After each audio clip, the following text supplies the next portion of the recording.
आका फरमाते हैं तुम में सबसे बेहतर, अब बेहतर की बात ना, तुम में सबसे खैर, सबसे अच्छा कौन है? खैर, अब कुम ज़मीर आ गए। मा तअल्लमल कुरआन वअल्लमा, तुम में सबसे बेहतर वो है जो कुरान पढ़े और पढ़ाए, जो कुरान सीखे और सिखाए। कमेटी वालों ने ये मिंबर शरीफ बना, इन्हें ऊपर बिठा दिया। हमारे बाप की उम्र के बुजुर्ग हैं, हाजी भी नमाजी नीचे बैठे, मगर इनके दिल में जरा भी मैल नहीं है। क्यों? कि ये हाफिज कुरान है, इनका मकाम ऊंचा है। स्टेज ये बताता है, समझ रहे? नबी ने फरमाया तुम में सबसे बेहतर वो है जो कुरान पढ़े और पढ़ाए। लेकिन लोग जब तक नबी के फरमान पर दिलो जान से नहीं आएंगे, उस वक्त तक कामयाब हो ही नहीं सकते। एक रास्ता अब देखो, ये यहूदो नसारा ने ना, यहूदो नसारा ने इतनी गंद फैला दी है हमारे आपके समाज में, इतनी गंद फैला दी, इतनी गंद कि यार मुसलमानों की बच्चियां इतनी साफ सुथरी होती हैं, इतनी साफ सुथरी, अगर ये परहेजगार हो जाए, नमाजें पढ़े, कुरान पढ़े, सैयदा फातिमा के तौर तरीके को अपनाए और इसके पेट में बच्चा होता है तो इसके तकवा और तहारत की वजह से पेट का बच्चा वली पैदा होता है। बेशक बेशक बेशक। ये मुसलमानों के अलावा और किसी की बच्चियों में नहीं, किसी की। यहूदो नसारा ने देखा कि यार हम मदरसे रोक सकते हैं, सब कुछ रोक सकते हैं, अब पेट को कहां से रोकोगे? एक काम करो, ये जो तकवा तहारत ये सब कर रही है ना, इन लड़कियों में इतनी गंद, इतना धुआं, इतनी बलाएं, इतनी बुराइयां फैला दो कि ये अच्छाई को भूल जाए, अच्छाई को भूल जाए। अब तुम्हारे यहां पर शादी हो, बराही है नहीं, बराही के अंदर अगर शादी हो, जितने नौजवान हो ईमानदारी से सीने पर हाथ रख के, जितने बुजुर्ग, एक फंक्शन देख लो, एक प्रोग्राम देख लो, चाहे तुम्हारी बहन हो, मेरी बहन हो, इनकी हो, इनकी, इस्लामी रिश्ते के एतबार से हमारी सबकी, ईमानदारी से ये बताओ कि वो दुपट्टा संभाल रही है या मोबाइल संभाल रही है? अब तुम्हें फैसला करना पड़ेगा। अब बाप कहां चला गया? इतनी गंद मचा के रख दी है, इतनी हवा चला दी है, जो लड़की दुपट्टा नहीं संभाल सकती मोबाइल संभाल रही है। अब ये कहां से आई? यहूद और नसारा की तरफ से।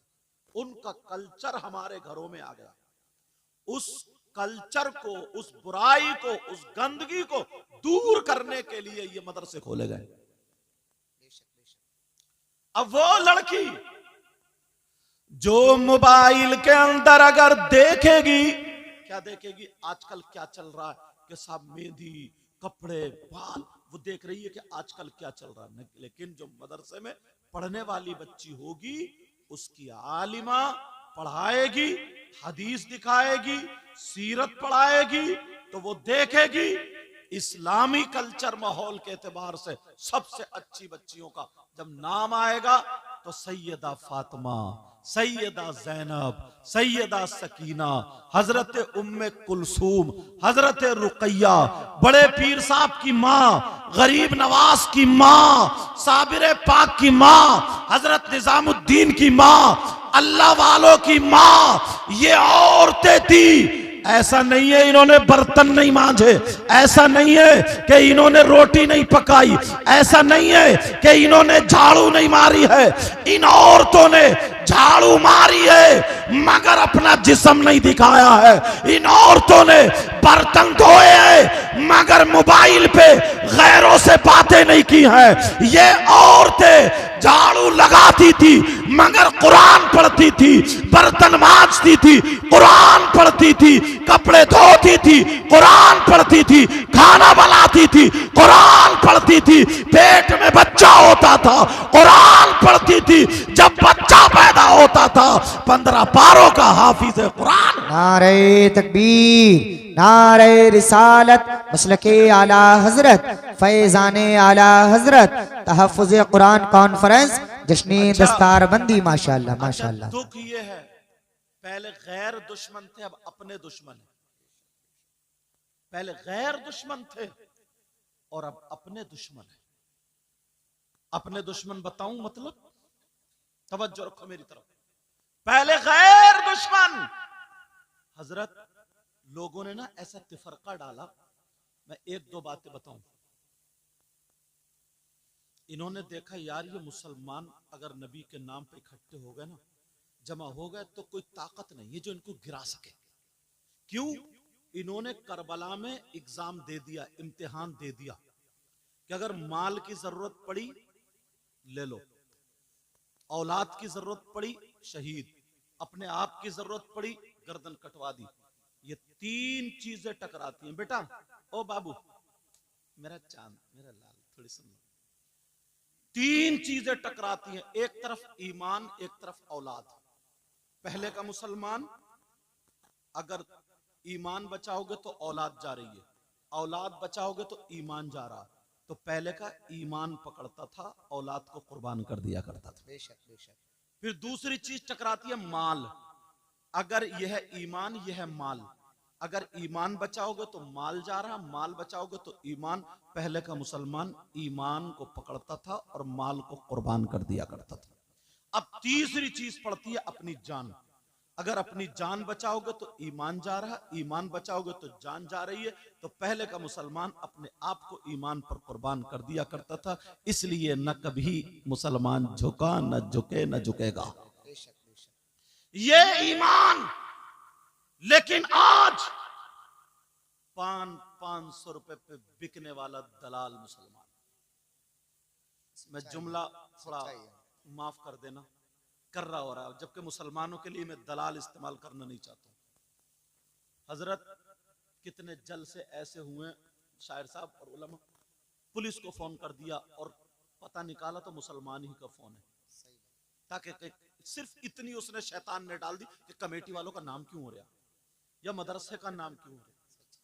किसी मुसलमान के यहाँ अगर शादी है ना, उसने गोश्त अगर वो भी लिया ना, वो वाला लाइसेंस वाला, तो बस झूठ मूठ कर दिया, 40-40 हजार रुपए उस पर गरीब पे पड़े। फोन करने वाला मुसलमान निकला है। अपने आप को बेचने वाला 500 रुपए पर। खाली जलसों में नारे लगाने से काम नहीं चलता। खाली गिरेबान फाड़ के नबी का दामन नहीं छोड़ेंगे, गौस का दामन नहीं छोड़ेंगे। ईशा की नमाज पढ़ी नहीं और गौस का दामन, जोहर की पढ़ी नहीं और नबी का दामन। जरा सोच, पहले के लोग ईमान की वजह से जान दे दिया करते थे, लेकिन आज ईमान पैसों की वजह से खत्म, अपनी वजह से खत्म, औलाद की वजह से खत्म। बाकी मुसलमान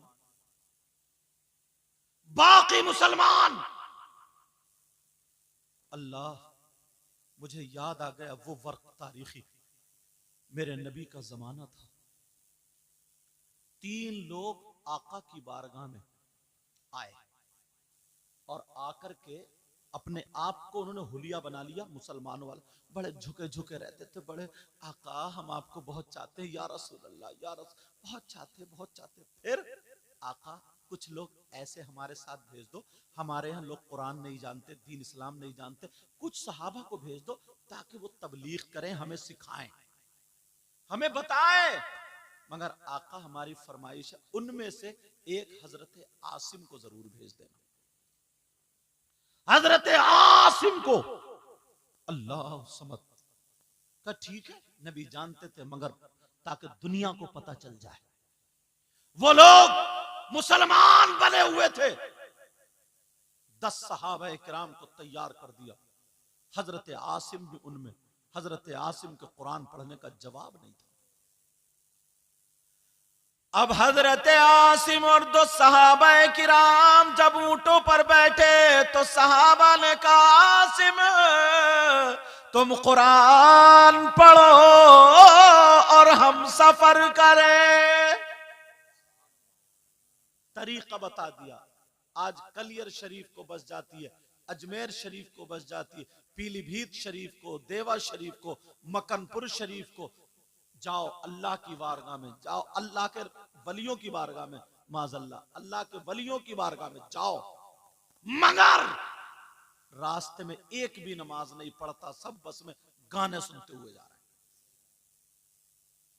हैं। एक गांव में तो कलियर को जा रहे थे लोग, बस उस बस के जितने थे उनको हार पहना, बैंड बाजे के साथ जितने जाने वाले थे उनका जुलूस निकाला, तब वो कलियर को बस गई, गंद मचा कर रखती है बैंड बाजे के साथ। ऐसे हालात।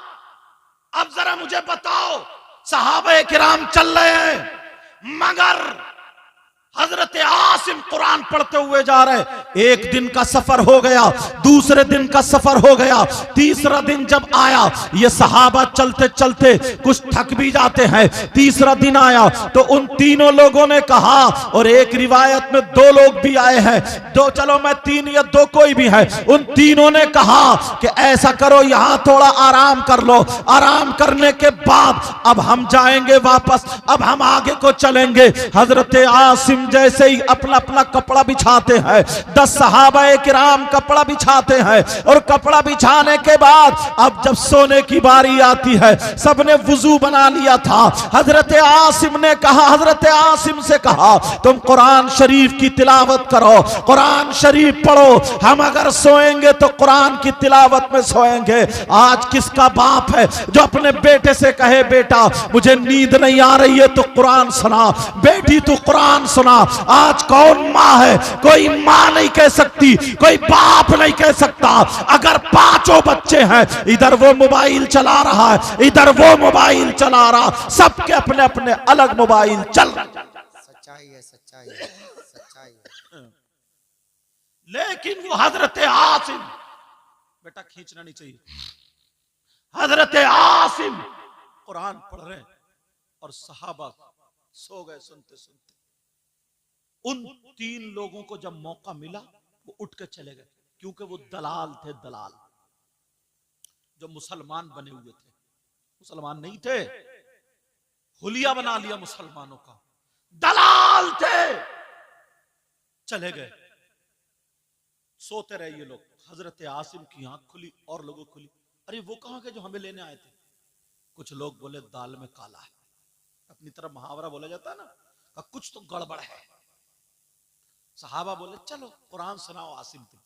सबने वुजू बनाया, कुरान पढ़ने बैठ गए। सामने देखा एक औरत जिसके हाथ में नंगी तलवार है, दुपट्टा उसके गले में पड़ा था, उसका जिस्म दिखाई कपड़ों के अंदर, समझ गए होगा दुपट्टा जहां ओढ़ने की जगह थी नहीं ओढ़े पड़ी थी, और 200 आदमी उनके हाथ में तलवार थी वो आ रहे थे, और इस औरत की बगल में शराब का मटका था, शराब का मटका, और वो तीनों दलाल भी उस औरत के आगे पीछे, आगे पीछे।